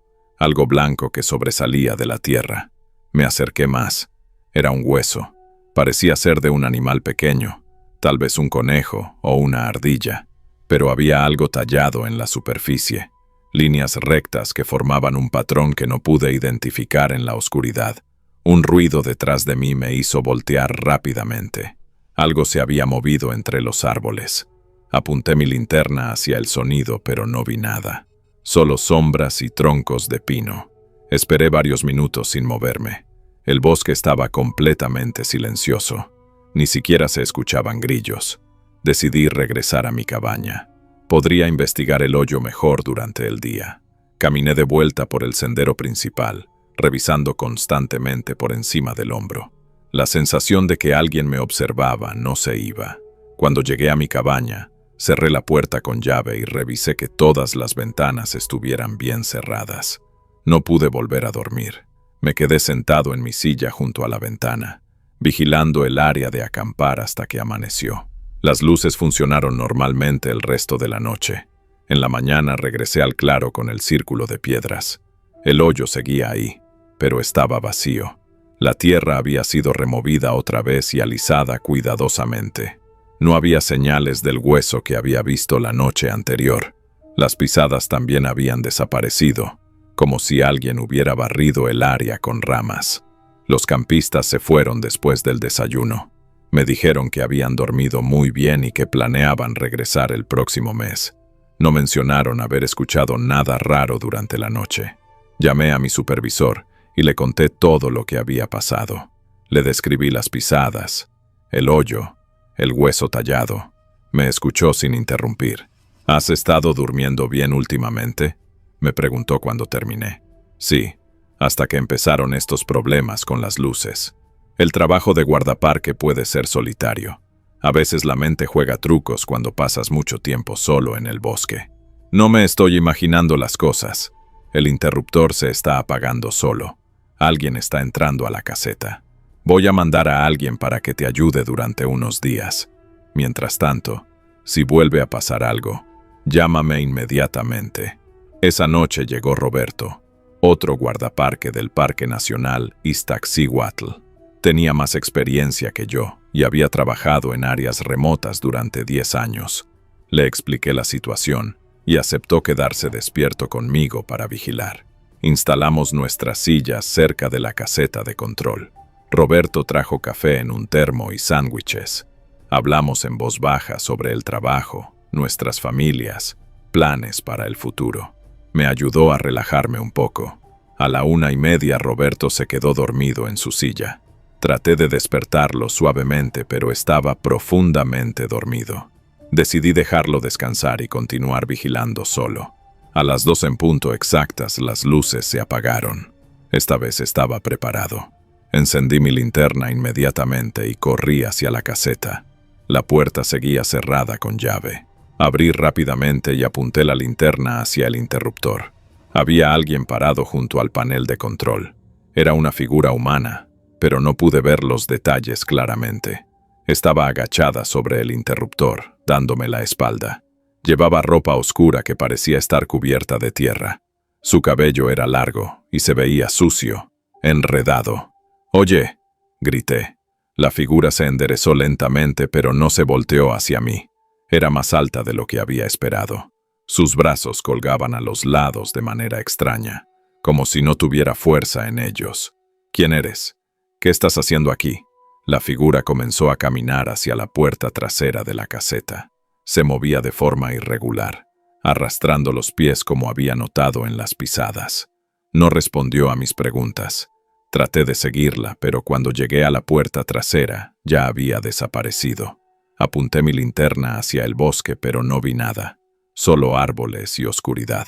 Roberto seguía dormido en su silla. No se había despertado a pesar de mis gritos. Traté de despertarlo otra vez, pero no respondía. Su respiración era normal, pero era imposible sacarlo del sueño. Subí el interruptor y las luces se encendieron. Revisé el panel de control. Esta vez no había tierra en el suelo, pero el olor estaba más fuerte que nunca. Un olor a putrefacción y humedad que me hizo sentir náuseas. Me quedé en la caseta el resto de la noche, con la puerta cerrada y mi linterna encendida. Roberto no se despertó hasta que salió el sol. Cuando le conté lo que había pasado, me miró con preocupación. «No escuché nada», dijo. «Dormí toda la noche sin problemas. Grité tu nombre varias veces. Traté de despertarte. No recuerdo nada después de las 2 de la madrugada. Roberto se fue esa mañana. Dijo que haría su reporte, pero que no había visto nada inusual. Me recomendó que pidiera un traslado temporal a otra área del parque. Esa tarde llamé a mi supervisor y le pedí exactamente eso. Le expliqué que necesitaba alejarme de la Malinche por un tiempo. No le mencioné haber visto a la figura en la caseta. Sabía que no me creería. Mi último turno fue el viernes de esa semana. No había campistas esa noche. El área estaba completamente vacía. Decidí hacer una ronda final antes de irme. Caminé por todos los senderos. Revisé las instalaciones. Me aseguré de que todo estuviera en orden para el guardaparque que me reemplazaría temporalmente. Cuando llegué al círculo de piedras donde había encontrado el hoyo, vi que había sido cavado otra vez. Esta vez era más grande y más profundo. Podía ver varios huesos en el fondo, todos con las mismas marcas talladas que había notado antes. Huesos de diferentes tamaños. Algunos parecían ser de animales pequeños, otros eran más grandes. No me acerqué más. Regresé directamente a mi cabaña, empaqué mis cosas y me fui de la Malinche esa misma noche. Han pasado 6 meses desde entonces. Trabajo en otro parque nacional ahora, en Veracruz. Mi supervisor nunca me preguntó los detalles específicos de por qué pedí el traslado. El guardaparque que me reemplazó en la Malinche renunció después de 2 semanas. Dijo que tenía problemas familiares. Nunca supe qué era lo que estaba apagando las luces cada noche a las 2 de la madrugada. Nunca entendí quién era la figura que vi en la caseta de control. Los huesos tallados, las pisadas extrañas, el olor a tierra podrida. Todo quedó sin explicación. A veces pienso en regresar para investigar más, pero siempre recuerdo la forma en que esa figura se movía en la oscuridad y el sonido de sus pies arrastrándose por el suelo de tierra húmeda. Llevaba 3 años trabajando como guardaparque en el Ajusco cuando encontré ese radio. Era un martes por la tarde, cerca de las 4. Había terminado mi ronda habitual por los senderos principales y me dirigía al mirador más alejado, ese que queda como a 2 kilómetros del estacionamiento principal. La mayoría de los visitantes no llegan hasta allá porque el sendero se pone empinado y rocoso. El mirador tiene 3 bancas de concreto dispuestas en semicírculo frente al valle. Desde ahí se ve toda la ciudad cuando no hay smog. Ese día estaba despejado, así que decidí tomarme un descanso antes de regresar. Tengo 26 años y llevo haciendo este trabajo desde que salí de la universidad. Mi papá también fue guardaparque en Xochimilco. Me gusta la rutina, las caminatas, estar al aire libre. Me senté en la banca del centro y saqué mi termo de café. Fue entonces cuando escuché el ruido. Un zumbido bajo, como estática. Venía de abajo de la banca donde estaba sentada. Me levanté y me agaché para revisar. Ahí estaba, pegado con cinta gris a la parte de abajo del asiento. Un radio pequeño, de esos baratos que venden en el centro. Color negro, con una antena telescópica extendida. La cinta todavía estaba pegajosa al tacto. El radio estaba encendido y en modo escaneo. La pantallita mostraba números que cambiaban cada pocos segundos. 462.550, 462.575, 462.600. Frecuencias de radio que no conocía. Cada vez que se detenía en una frecuencia se escuchaba estática o silencio. Luego seguía escaneando. Lo despegué de la banca con cuidado. La cinta se estiró pero no se rompió.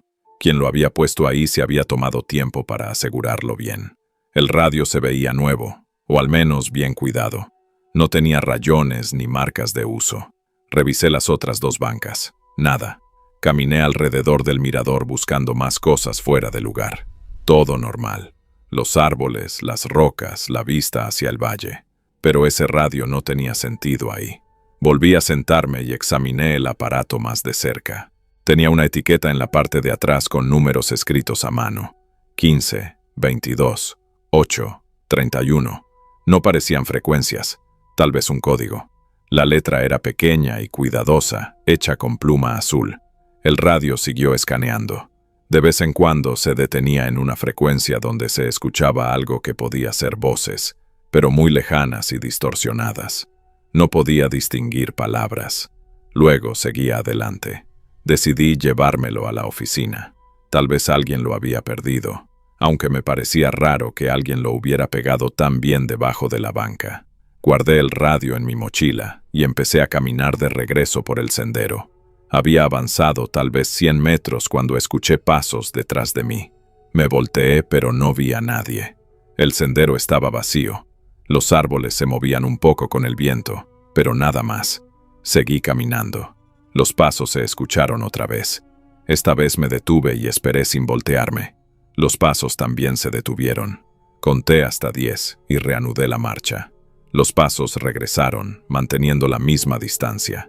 Alguien me estaba siguiendo. Aceleré el paso sin correr.